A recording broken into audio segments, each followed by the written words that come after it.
Vamos agora para um novo episódio do nosso podcast. E um tema mais do que interessante, os desafios emocionais no processo de reprodução assistida. Além de todo o investimento financeiro, de todo o planejamento para uma gravidez, a grande questão efetivamente é o desafio emocional. E para falar sobre esse assunto, convidei a psicóloga clínica super focada em reprodução assistida, a Sherly, que trabalha aqui na clínica, que vocês podem conhecê-la também pessoalmente. E a gente vai falar um pouco desse vivenciar a reprodução assistida e como as pessoas podem, não sei se sofrer menos, mas eu acho conviver melhor com essa questão. Melhor, né, Lidar doutora? com a questão. Isso. Então vamos falar primeiro dessa questão. Primeiro vamos focar aí no universo feminino, que tem toda uma pressão para ter filho. Às vezes não deseja ter filhos, aí quando não casa, quando vai casar, depois que casa, quando terá filhos, e depois que tem um, quando será o segundo. E de fato é uma pressão social enorme e tem toda uma questão da idade da mulher, reserva ovariana. Vamos falar um pouco como essa mulher lida com essa pressão social e como conviver com isso até a decisão de ter ou não filhos. Sim, esse é um assunto bem importante, né, doutora? Porque essa pressão social, ela impacta bastante no emocional dessa mulher, né? Sabe que eu estava lendo recentemente um artigo que falava da maternidade tardia e da ambivalência de sentimentos que essas mulheres enfrentam, né? E existe realmente uma pressão social daquele amor incondicional por um filho, dessa dedicação exclusiva, e a mulher ela se depara com essas questões de que ela tem uma vida antes, ela se dedicou, né, a um profissional, ela se dedicou à carreira e ela às vezes nem pensou nisso. E esse fator biológico ele é bastante importante, né, para a mulher quando ela chega aos 35 anos.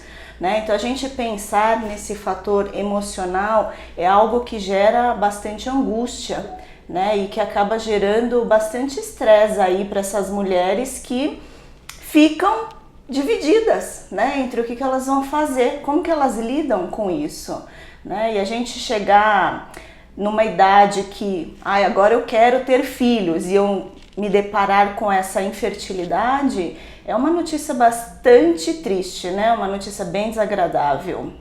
E o combinado, entre aspas, né? Como a gente pensa na vida sempre de uma forma mais leve, sem tantos obstáculos, né? E parece assim a reprodução humana algo natural, não é? Então, ter relação sexual e engravidar.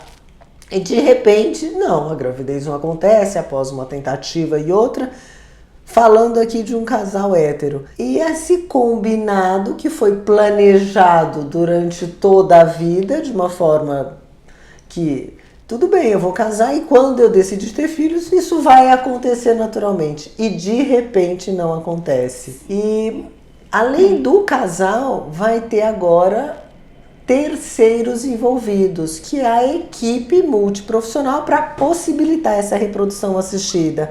Como se deparar com isso e conviver com isso sem tanta culpa, né? Porque existe muita culpa, sobretudo com as mulheres, dessa questão da gestação mais tardia. Nossa, porque eu demorei? Por que isso? Por que eu não fiz isso antes? E aí? Sim, e esse é um ponto bastante importante, né? Porque realmente os casais, eles imaginam que quando eu quiser eu consigo, né? Vai ser tudo muito fácil, aconteceu com o outro também, vai acontecer comigo, né? E eu diria, doutora, que a busca por uma clínica de reprodução, ela já é uma espécie de um luto para esse casal, né? Então é o luto daquela gravidez que não veio naturalmente, daquele plano que não saiu como eles planejaram mesmo, né? Então realmente essa busca já por uma clínica é uma espécie de um luto, e esse casal vivencia.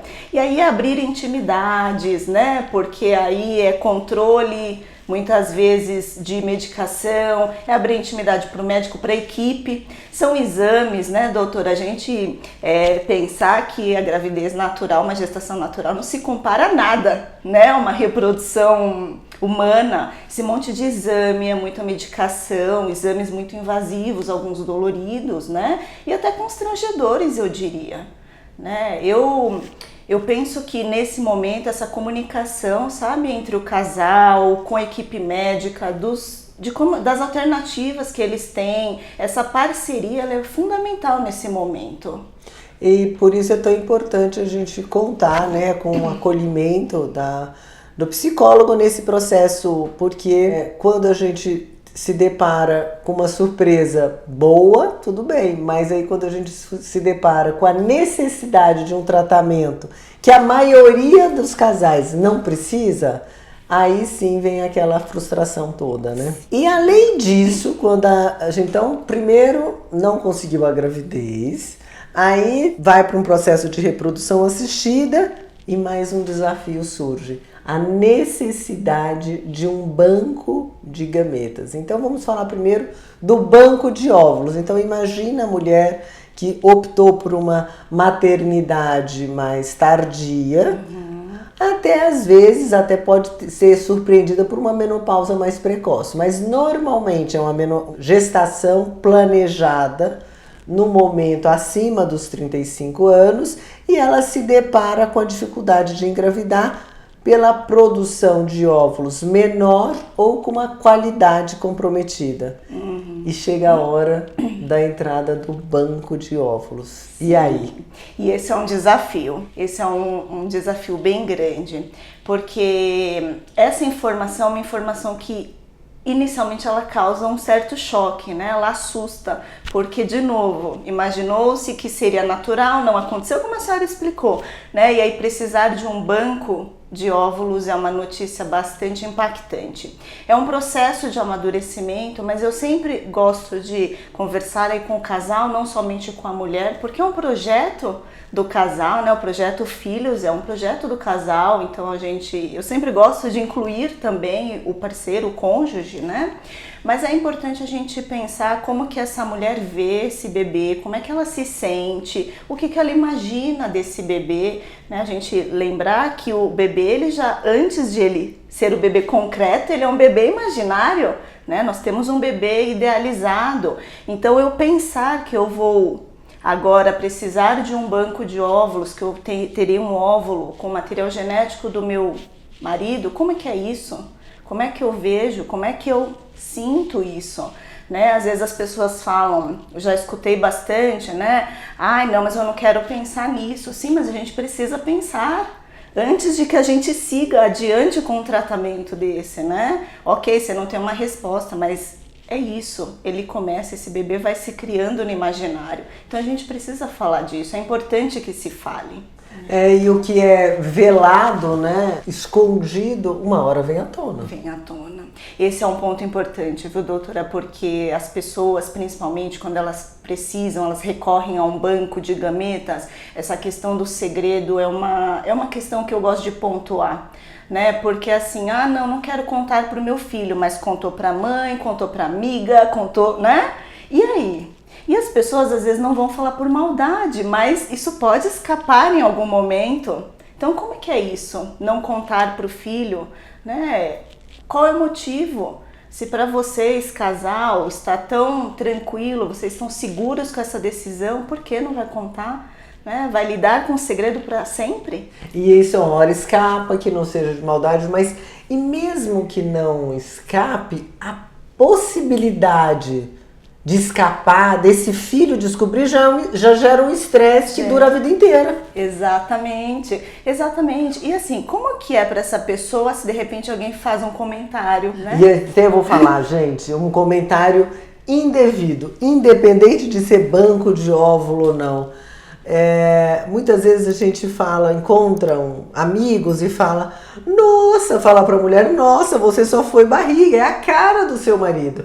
Vocês já pensaram na possibilidade de você não saber e que esse casal passou por um processo de reprodução assistida, que pode ter usado o banco de óvulos, ou que às vezes usou também um banco de sêmen e a gente está falando que é só a cara de um dos outros. Então, hoje em dia, com a questão da reprodução assistida e com essas possibilidades que a gente tem de viabilizar a gravidez usando o banco, a gente tem que pensar assim nesses comentários, que antes o que é próprio, tá tudo certo, mas como é que aquela pessoa vai receber esse comentário, né?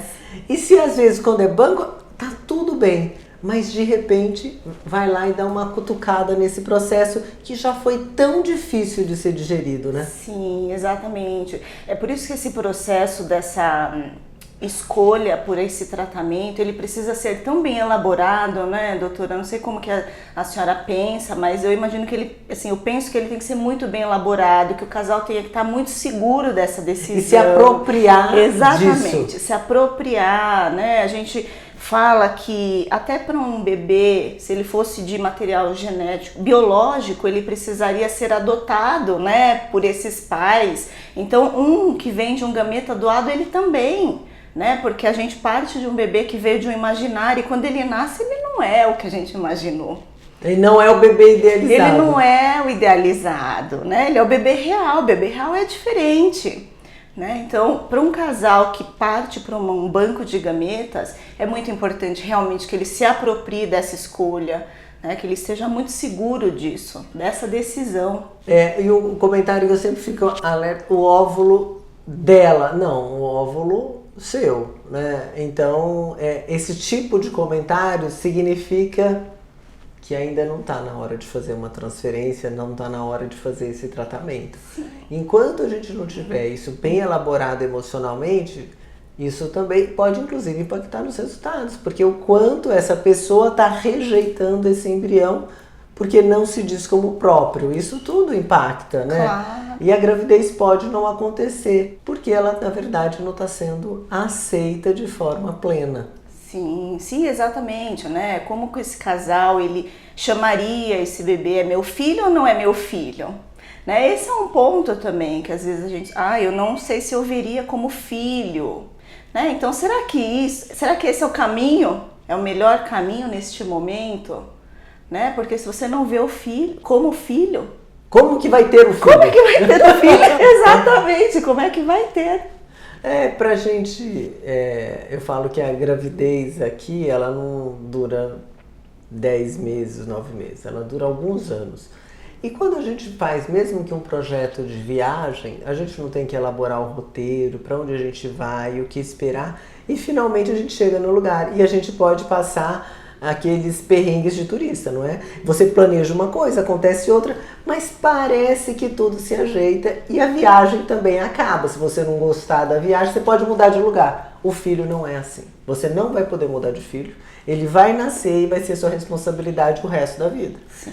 Então, por isso que eu acho que esse amadurecimento emocional é tão importante. Eu acho que pelo tratamento de reprodução assistida, o primeiro passo é o fortalecimento emocional. E aí sim a gente dá o segundo, que é pensar nesses tratamentos e qual que é a estratégia, o que vai ser feito, mas precisa estar fortalecido emocionalmente, porque como você disse, não é fácil, né? Não era o combinado, né? Não era. Né? E é muito importante nesse momento também esse casal, né? Como que é a gente escutar essa história individual? Porque a gente tende a pensar que num caso de um óvulo, né, é a mulher que se sente mais fragilizada, que ela se sente mais angustiada. A gente tende, né? Mas e como que é para o homem também? Imaginar o material genético dele com o óvulo doado. Como que a gente vê isso? Né? Eu atendi aí um casal e era assim, para a mulher estava ok, mas para o homem não estava. Ia ser óvulo doado, mas para ele estava difícil aceitar. Né? Então, por isso que eu falo, é muito importante esse amadurecimento emocional mesmo, e aí por parte de ambos, independente de seja um óvulo ou seja um sêmen. Eu tive um caso até que era uma paciente, ela era muito jovem, de uma falência ovariana precoce, com 32 anos, e já com falência desde os 28.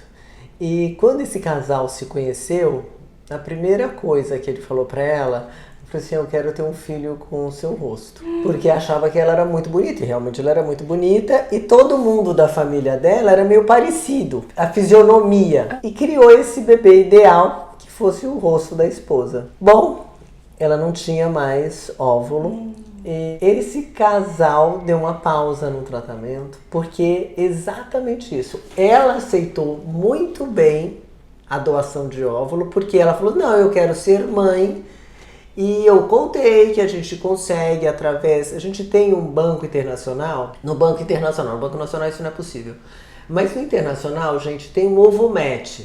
Então, o que é isso? É um scanner, né, facial, então, igual a gente faz do celular, que avalia 12 mil pontos na face.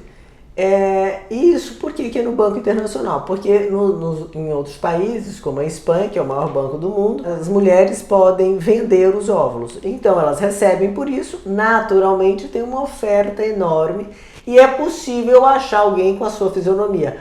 Eu tenho acesso à foto e eu não, né, eu e a equipe da enfermagem, mas a gente não mostra para as pacientes, até porque eu acho que não tem que ter esse rosto idealizado. Essa é uma opinião totalmente minha, porque eu quero que ela se aproprie, aquele óvulo é ela, pronto. E eu expliquei tudo isso, mas ele falou, doutora, quando eu a conheci, eu falei exatamente, falei assim, mas vai ter o rosto dela. Eu falei, mas não vai ser ela. Ele não conseguiu digerir, eles ainda não voltaram, já tem mais de um ano. E lógico, eu falei assim, eu preciso ter pressa, não vai ter pressa, porque ele é super jovem e o óvulo, a gente consegue esse óvulo quando necessário. E ela também é nova, ela pode gestar. Mais tarde, ela pode esperar 10, 15 anos? Pode. Aconselho que a transferência embrionária aconteça até os 50 anos. Então, essa coisa também da criança ser diferente. Nossa, mas como é que vai nascer, né? Quando é banco tem essa questão também, né? Tem, essa é uma das principais questões, né? Eu quero olhar as características, eu quero ver com quem vai parecer, se vai parecer com ela, né? E como se a gente tivesse essa garantia, não é, doutora? Porque eu costumo falar para os casais, olha na sua família, você tem irmãos, você se parece com seus irmãos, você se parece com seus pais, cada um é de um jeito. Né? De onde que vem essa questão de que como eu pego um gameta, ele tem que ser parecido? E às vezes a gente é parecido de jeito, a gente não precisa ser parecido fisicamente. Sim. Porque tem uma coisa, gente, que chama epigenética. O que é isso? É algo além da genética. Então, se eu colocar o mesmo embrião, então vamos ver que é um clone, não existe, mas vamos lá.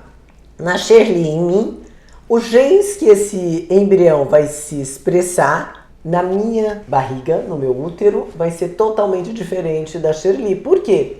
Porque da forma como eu vou vascularizar, eu vou gestar, eu vou nutrir esse embrião com os meus hormônios e com os nutrientes e com todo o meu emocional durante essa gravidez, eu vou determinar saúde ou doença para esse futuro ser humano.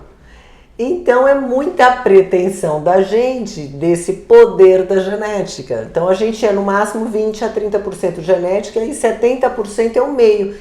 Então se a gente nasce e come tudo errado, ganha peso, inflama, qual que é o risco da gente ter câncer? Enorme. E se o irmão gêmeo tiver um caminho totalmente diferente? É outra história. Então eu acho que esse olhar também para a epigenética, para a gente desapegar desse DNA, é uma coisa que precisa também ser trabalhada, Precisa, principalmente nessa questão da doação, né? De gameta e de embrião também, exatamente, e de embrião.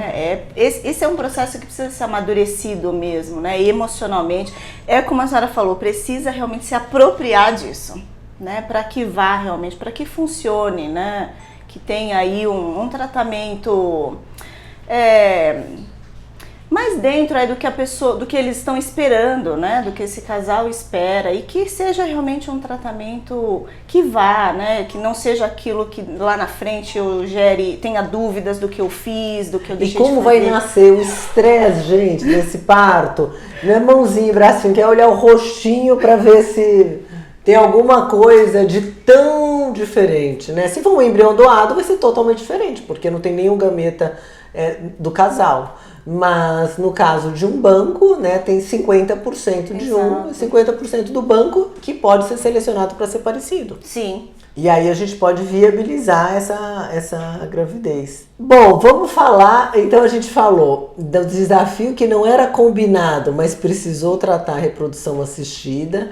E uma coisa interessante que você comentou, né, da pressão social das mulheres, aí elas decidem engravidar mais tardiamente, mas elas estão sem um parceiro. E elas vão recorrer ao banco de sêmen para uma maternidade independente. Então vamos falar como é esse processo psicológico do maternar com essa soberania da independência. Sim, a gente costuma falar que, nossa, que coragem, né? Não é? Nossa, como é empoderada. Sim, e é mesmo. Mas isso não significa que essa mulher também não tenha dúvidas, que ela não tenha medos, que ela não teve que elaborar... E que ela não tenha fragilidade. Exatamente. E que ela não tenha tido que elaborar lutos também, né? Porque é o luto de um relacionamento que não aconteceu, porque às vezes ela queria e não teve... Né? Às vezes tentou engravidar também de outro parceiro e não conseguiu. Não conseguiu. E ela chega naquela idade e agora quero ser mãe. Ser mãe, independente, né? Se eu tenho parceiro ou não. E realmente é um processo bastante também de elaboração para essa mulher, né? Ela conta aí com uma rede de apoio, provavelmente, né? Então, se ela não tem um parceiro, ela vai ter os familiares, os amigos. Não é porque é mãe independente que é sozinha, gente.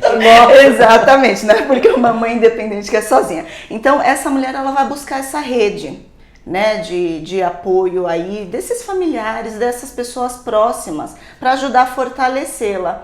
Né? E muitas vezes elas vão realmente numa busca aí de um acompanhamento psicológico, porque é importante. Né? Se a gente pensa que um casal já passa por tudo isso e já é tão desgastante, e a mulher aí sozinha? E assim, por maior que seja a rede de apoio, essa mulher, no caso, sozinha no sentido de tomar uma decisão somente ela mesma sobre a maternidade. Então, ela que vai fazer a opção de maternar de forma independente, encontrar um banco de sêmen, então ela vai bancar essa ideia.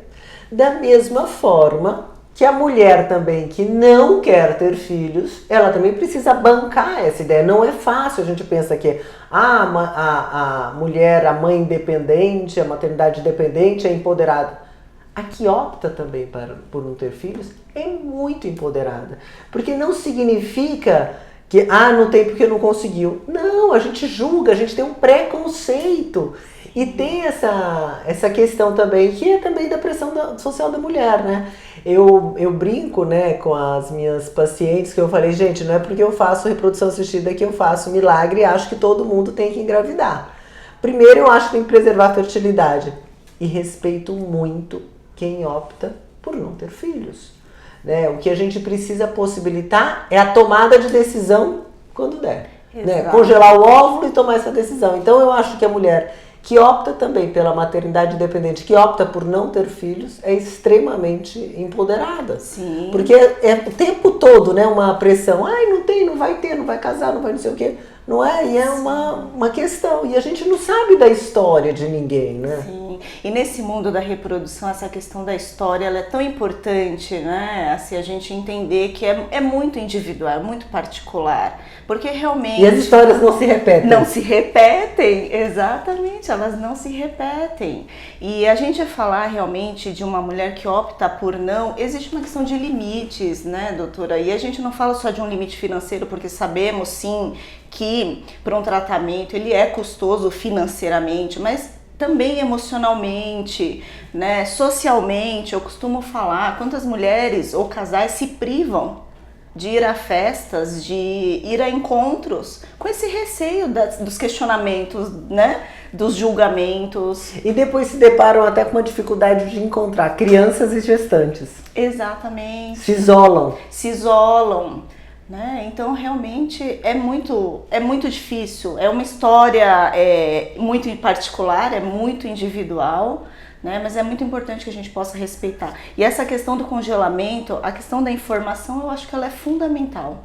Eu penso que ela é fundamental para que a mulher ela possa lá na frente minimamente ter a opção, né, de quero ter filhos ou não quero, como é que é? Porque o que eu escuto também, e é com muito pesar, é de que as mulheres não tiveram informação, né? Que o médico não informou, que ela não sabia que ela podia ter congelado. E aí entramos de novo naquela questão de ter que recorrer a um banco. Né? E o quão isso é visto assim de forma tão sofrida por não ter tido a informação. Que bom que hoje estamos aí com muito mais pessoas falando disso, né? Médicos também e nós, né, que fazemos parte da equipe multiprofissional que assiste as pessoas que precisam dos tratamentos de reprodução assistida. Sim, com certeza. E que precisam, e que bom que tem esse acesso, né, gente? Então, acho que em primeiro lugar, eu acho que a partir do momento que pode fazer esse tratamento, eu sempre reforço, somos todos privilegiados. Primeiro por ter conseguido nascer, que a gente descobre o desafio para engravidar e para nascer, né? Nós nascemos, nós sobrevivemos e estamos aqui. Então, frequentemente isso faz parte da minha consulta. Vamos começar que nós todos aqui somos vitoriosos, porque conseguimos nascer. Vocês viram a batalha que é para nascer? Né? Como não é só encontrar o espermatozoide com o óvulo. Nossa, tem uma dinâmica toda, e vai pro útero, e aí tem que sobreviver na barriga, a história toda, né? E depois, que privilégio poder fazer o tratamento. E que privilégio, se esse tratamento não der certo, poder fazer um segundo. Sim. E aí agora eu queria que a gente falasse um pouco da falha da implantação. Então, a gente tem, como você disse, que teve alguns lutos até isso, né? Sim. E aí, de repente, faz a primeira transferência embrionária e o teste de gravidez é negativo. E agora, Sherly? Esse é um processo que mexe bastante emocionalmente com o casal, porque muita expectativa, né, para que desse certo e para que esse casal faça, muitas renúncias ocorreram, né? Renúncias aí, às vezes de um carro, de uma troca de um carro para pagar o tratamento, de uma viagem. Viagens é muito comum, as pessoas marcam férias, né, doutora, para poder fazer o tratamento, como se aquilo tudo fosse muito planejadinho, como se tudo fosse ser controlado, estivesse num ambiente controlado, né? E sim, ele é controlado até um certo período, mas o corpo pode não responder, né? O organismo pode não responder ali a forma como a medicação foi induzida, enfim. E essa questão de falha, ela mexe bastante com o casal. Então, eu costumo falar que é muito importante essa comunicação mesmo, essa parceria entre eles, para que eles possam decidir como que vai ser essa história, como é que nós vamos seguir. Nós vamos agora já seguir com o outro, nós vamos esperar um pouquinho, conversar com o médico responsável, né? Quais são agora os nossos caminhos, como é que estão as nossas chances, porque isso é muito importante, essa parceria, essa comunicação, ela é fundamental, porque realmente abala bastante quando a gente olha o resultado e tem ali um beta negativo. E eu falo, o negativo acontece, né? Mas o positivo pode estar no próximo passo. Então, eu sou movida pelos resultados positivos. Já pensou? Se a gente fala que a taxa de gravidez é de 40%, então não é a maioria. É claro que quando envolve banco de gametas, essa taxa de gravidez é maior, né? Lógico que a gente está falando de um gameta aí de 25 anos, então a questão muda porque a taxa de gravidez é muito maior. Se eu fosse me apegar, porque a frustração também vem da equipe toda, não pense que a gente está imune disso tudo não, a gente se envolve nesse processo, mas a gente move pelos resultados positivos. Então sempre quando tem um caso muito difícil, a gente sempre tem um exemplo de muita superação para a gente se apegar e falar assim, olha, dá certo. Vamos tentar de novo porque dá certo.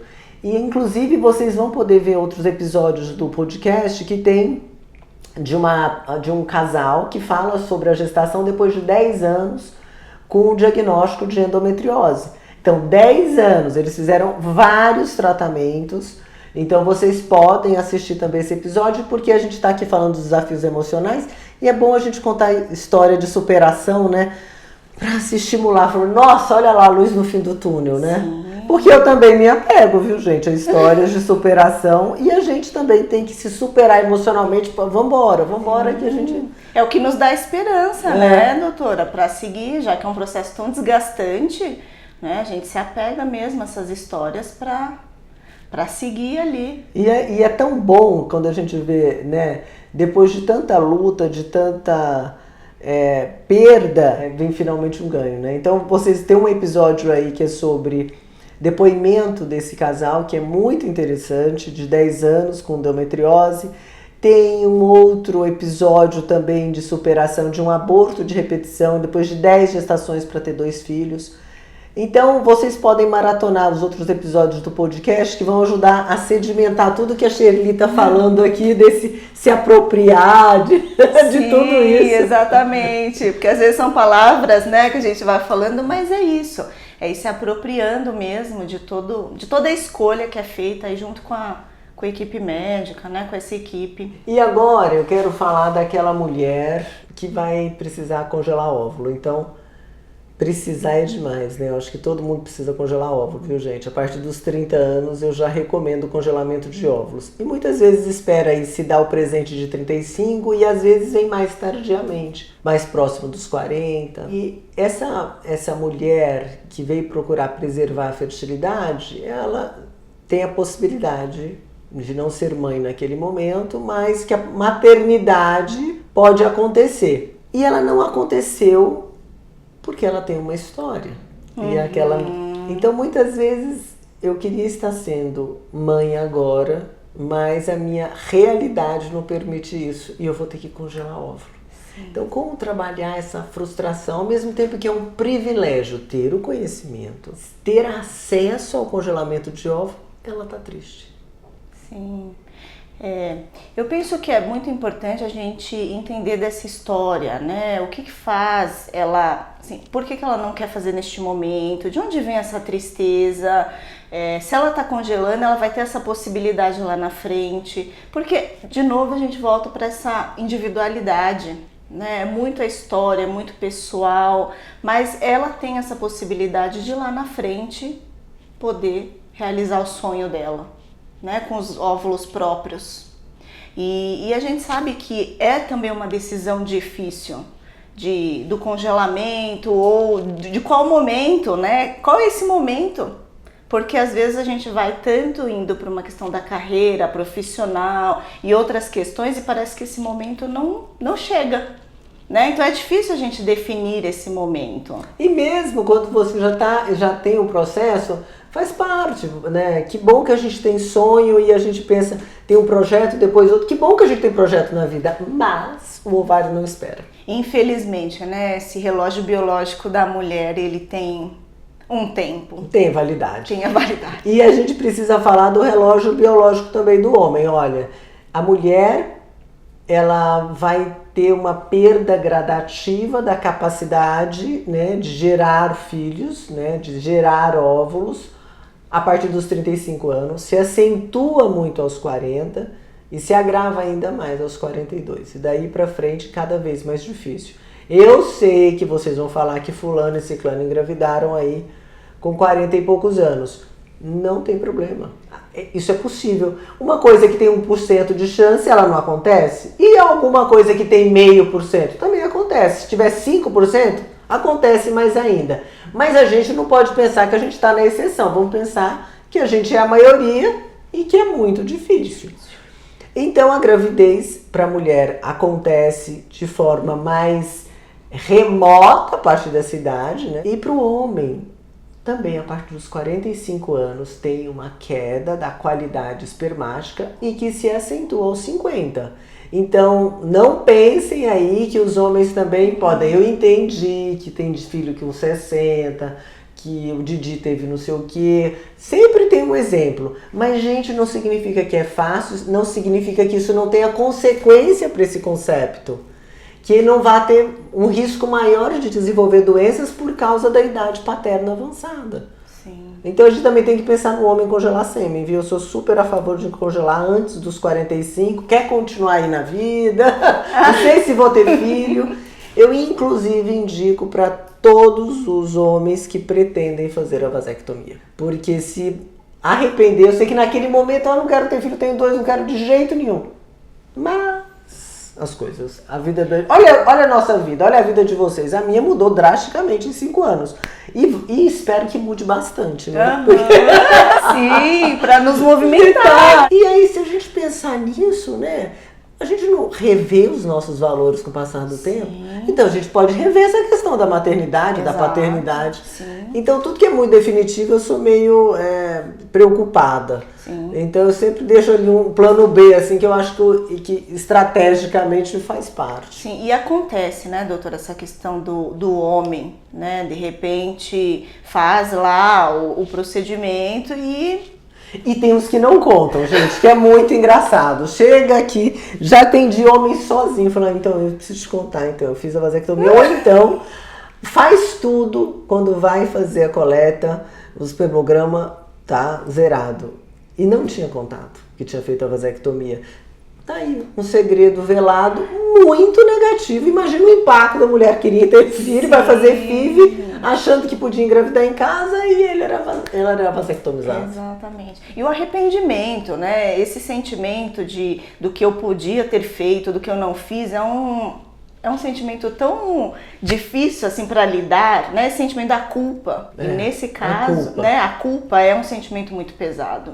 E a gente vê, né, que muitos casais eles vêm com esse sentimento muito forte. E muitas vezes até o diagnóstico de infertilidade impacta na saúde sexual do casal. Então eles têm dificuldade, inclusive, para estabelecer esse vínculo afetivo através da sexualidade em função dessa frustração, né? Então eu já escutei assim, vou ter relação, mas daqui a pouco ela menstrua. E de novo, eu me sinto impotente de não gerar esse filho na minha esposa. Eu falei, peraí, olha que dor desse homem para falar tudo isso, né? E a dor é uma coisa que você enfatizou, né? A dor é do casal, né, Shelly? Isso, eu gosto sempre de falar que a dor é do casal, né? Por mais que... Seja hétero, homo, independente. Independente. A dor é da pessoa e do cônjuge. Exatamente, sim, a dor é da pessoa e do cônjuge, porque o projeto é ali dos dois, né? E às vezes fica muito um peso sobre quem teve o diagnóstico, mas não é, né? No final o filho é do casal, independente. O projeto O projeto é desse casal. O sonho. Exatamente, esse sonho. Então é muito importante que a gente fale da dor aí dos dois, né? Do casal. E agora a gente pode abordar uma questão dos casais homoafetivos, que lógico vai precisar. Então, se é um casal homoafetivo masculino, vai precisar de útero e óvulo. Um casal homoafetivo feminino normalmente vai precisar do sêmen, do espermatozoide. Eu entendo que esse casal já sabe que vai precisar da reprodução assistida para engravidar. Então, o tratamento em si é uma questão parcialmente resolvida. Às vezes até desiste da maternidade ou da paternidade pela dificuldade. Mas a partir do momento eu quero ter filho, eu sei que eu vou precisar disso. Mas aí começa aquela história de quem vai ser o doador de sêmen, quem vai ser quem vai gestar, quem vai doar o óvulo. E aí, como a gente faz com tudo isso? Com todos esses sentimentos? Resolva! Se a gente tivesse esse poder de resolver, realmente é uma parte bastante difícil. Assim, é complexo, né, pensar. Muito fácil seria num casal feminino, onde já se está muito definido quem é que doa e quem é que gesta. Se já estabeleceu, né? Se já estabeleceu, isso é muito fácil. Mas a questão é que, às vezes, isso não acontece. Né? E a gente precisa realmente ir trabalhando essas questões, às vezes da impossibilidade de uma ou de outra. Ou aquela que pensou que fosse gestar, não pode gestar, e a que ia doar óvulo é o contrário, porque a outra que tem uma reserva ovariana melhor. Exatamente. E é trabalhar de novo o luto, né? Porque o luto da impossibilidade, o luto daquilo que eu planejei não vai acontecer. Né? E para o casal homo masculino, temos aí a questão da ascendente, que é um passo aí a mais. Uma etapa que precisa ser cumprida. Né? Quem é que vai ser essa ascendente?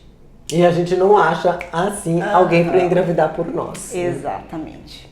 E aí é um outro processo também, né? Porque aí tem uma questão de uma avaliação também dessa ascendente, porque aí estamos falando de outras pessoas envolvidas também. né, nesse processo aí do masculino. E aí você falou do luto, né, gente? Se vocês olharem algumas vezes, eu já falei isso, que eu fui fazer reprodução assistida porque eu queria trabalhar com a vida. Eu fugia da morte, então eu amava oncologia na minha formação, mas eu falei, ai meu Deus, será que vai voltar essa paciente? Eu não sabia se ia voltar, eu ficava angustiada que se não estava na agenda seguinte, eu já sabia que estava num processo de químio, que era... Então isso me angustiava muito. E eu queria sempre a cura. Isso não é verdade, né? Lidar com a morte era uma questão. Mas eu descobri que eu tive que desenvolver e eu trabalho com luto todo dia. Sim. E aí, mas foi tão sem perceber que você sabe que eu já estava atuando há 20 anos quando eu me deparei com isso. Que eu falei assim, nossa, como eu aprendi a conviver com o luto sem perceber, né? Foi um ganho, porque... E você falou a palavra luto algumas vezes, sim, né? Que em cada etapa não cumprida, um luto e vai... E o luto é geral. O luto é geral. É que nós temos uma ideia de que o luto é da pessoa que morreu, né? Um luto muito concreto, mas nós temos muitos lutos, né? E a reprodução, a infertilidade, ela é um luto ainda não validado pela sociedade, né? A sociedade não valida um luto. Então, aquelas frases, de novo, se a gente falar de uma outra frase que é... Ai, fica tranquila, daqui a pouco você consegue, relaxa. Foi só um aborto, logo você tem outro. Ah, mas tá sofrendo tanto, mas nem nasceu. Poxa. Exatamente, são frases muito difíceis, muito pesadas para quem está no processo, né, da reprodução. Então, realmente o luto, ele permeia muito a reprodução, apesar de que às vezes a gente não, parece que não percebe, mas ele está aí. A gente tem um luto aí para muitas coisas dentro da reprodução. E eu acho que privilégio a gente poder, né, trabalhar esse luto. E é um privilégio, gente, que a gente trabalhava o luto nessa questão da reprodução, mas, né, nesse processo de reflexivo, de tanta reflexão, olha quanta coisa vai se superficializando para a gente tomar consciência e conseguir gerenciar, né, tantos sentimentos que surgem com esse processo, né? Então é uma reprodução assistida que vai reproduzir muito mais do que um filho, vão reproduzir um monte de sentimento, um monte de resgate. Quanta gente vai nascer, né?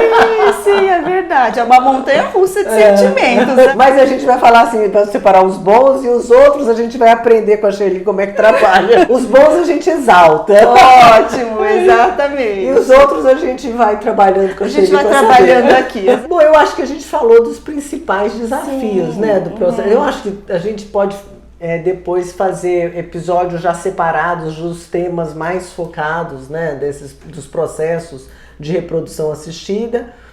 Mas o que você quer deixar assim para pensar para quem está nos ouvindo? Então, precisa fazer um tratamento de reprodução assistida, mas tá difícil de descer e engolir essa história. Sim, o apoio emocional é fundamental, né? A psicologia ela vem aí para ajudar a viabilizar esse projeto psiquicamente, né? Elaborar essas decisões, essas escolhas para que torne o projeto aí, o processo mais leve, né? Ele já é tão desgastante emocionalmente, mas a psicologia ela vem para apoiar, para dar esse suporte emocional. E que bom que você existe, não é?